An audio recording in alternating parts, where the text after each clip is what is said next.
Bonsoir et bienvenue dans un monde hostile, un monde incertain. Je suis Abdesalam Boujedraoui. Ce soir, je vous propose une très grande citation et une très grande pensée de Lao Tzu qui dit que le sage peut découvrir le monde sans franchir sa porte. Il voit sans regarder. Il peut accomplir sans agir. Cette citation à elle seule est un résumé de quelques très grandes pensées de Lao Tzu, telles que cette notion de non-agir que j'aurai l'occasion de développer ultérieurement. Qu'est-ce que c'est qu'un sage? Un sage, d'après Lao Tzu, est quelqu'un qui va s'élever au-dessus de la condition humaine. C'est quelqu'un qui va se débarrasser des désirs, de toutes les préoccupations quotidiennes de tout un chacun. Ainsi, nos préoccupations sont: est-ce que le dîner du restaurant sera bon? Est-ce que je suis obligé de payer, de donner un bon pourboire au serveur, etc., etc. Tandis que c'est les sages, toutes ces préoccupations, toutes ces choses de la vie, et lui, il y a très longtemps qu'il les a écartées. Non seulement il a écarté ce problème de la vie de tous les jours, il a également évacué les souffrances, les attachements inutiles, etc. Et en fin de compte, après plusieurs années, il arrive à un tel degré de sagesse qu'il peut aider les autres. Et quand Lao Tzu nous dit que le sage peut découvrir le monde sans franchir sa porte, il veut nous dire que voilà, après toutes ces années de détachement, de méditation, de pensée, je peux découvrir le monde sans sortir de chez moi, c'est-à-dire je vais repenser le monde, je vais méditer à tout ce monde, tout ce qu'il a de mauvais, comme les guerres, puisqu'il nous dit que les batailles, le champ des batailles sont jonchés d'épines et de ronces. C'est parce que il va dans son coin, dans sa maison, penser le monde sans sortir de chez lui, que Lao Tzu va pouvoir nous offrir ces grandes citations. Il s'agit ici évidemment d'un symbole. Lao Tzu nous dit également que le sage peut voir sans regarder. Ici, il y a une opposition classique entre regarder, qui est la fonction ophtalmologique, la fonction optique de l'œil, c'est-à-dire le fait que de la lumière va se refléter sur notre œil, aller vers notre rétine pour nous donner une image. Ça, c'est regarder. Et ça s'oppose à voir. Dans la façon de voir, dans le mot voir, il y a toute la notion de discernement. Ainsi, beaucoup de personnes regardent mais sont dans l'incapacité de discerner. Mais ce que nous propose Lao Tzu, c'est encore un rang supérieur, c'est une étape supérieure, puisque Lao Tzu, quand il arrive à la sagesse, il n'a même pas besoin de regarder.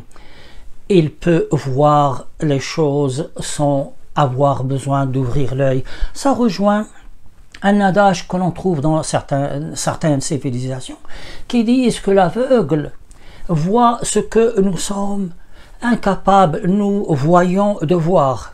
Et du reste, cette notion entre voir et regarder a été reprise à un autre niveau par Conan Doyle, puisque son héros Sherlock Holmes reproche à Watson de regarder et de ne pas observer, ou plutôt d'observer et de ne pas voir, de ne trouver aucune conclusion par rapport à ce qu'il a vu. Je vous répète qu'ici Lao Tzu est un rang supérieur, un stade supérieur, celui de sentir les problèmes des gens, de sentir beaucoup de choses sans avoir le besoin de regarder, tout simplement parce que son jugement n'est plus altéré par ces vicissitudes de la vie. Il n'est pas soumis à un stress, il n'est soumis à aucune contrainte. Dans ces conditions, tous ses sentiments, toutes ses perceptions sont à l'extrême et il se rapproche comme un très grand psychologue de l'être humain.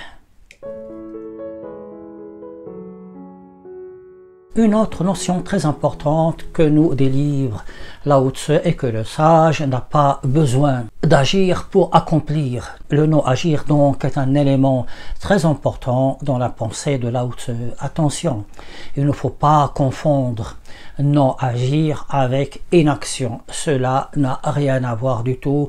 Cela n'a rien à voir également avec cet adage qui dit que dans le doute il faudrait s'abstenir. Ce n'est pas ça du tout. Lao Tzu nous dit, du reste dans d'autres citations, que parfois, et souvent même, il ne faut pas agir. Si vous faites une action sous l'impulsion et sous la précipitation, il est tout à fait possible que les actions qui vont en résulter seront négatives, voire nocives. Et parfois, lorsque on s'abstient d'agir, lorsqu'on va appliquer le non-agir, les actions seront au contraire bénéfiques, comme par exemple arrêter une guerre. De nos jours, malheureusement, beaucoup de sages sont hyper médiatisés.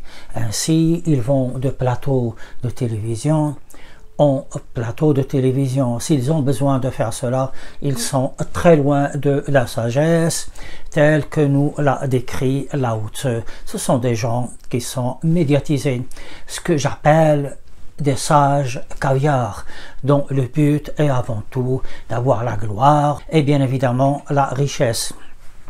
Lorsque ces sages-là, ces sages caviar nous disent qu'ils peuvent voir, découvrir le monde sans sortir de chez eux, nous allons les prendre à la lettre, c'est-à-dire leurs nombreux disciples vont croire que effectivement ces sages-là sont doués de pouvoir extrasensoriel qui leur permet, sans sortir de chez eux, de connaître le monde.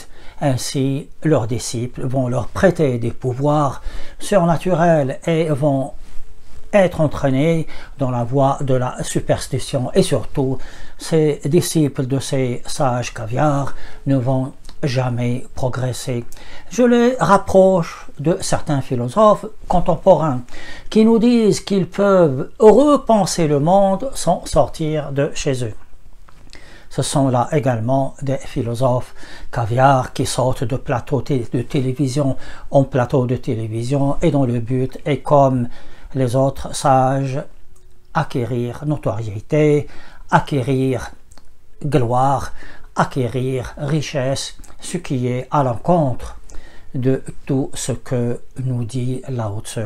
Aussi, je vous prie de faire preuve de discernement lorsque certaines personnes vont s'adresser à vous en vous disant que ce sont des personnes sages ou que ce sont de grands philosophes.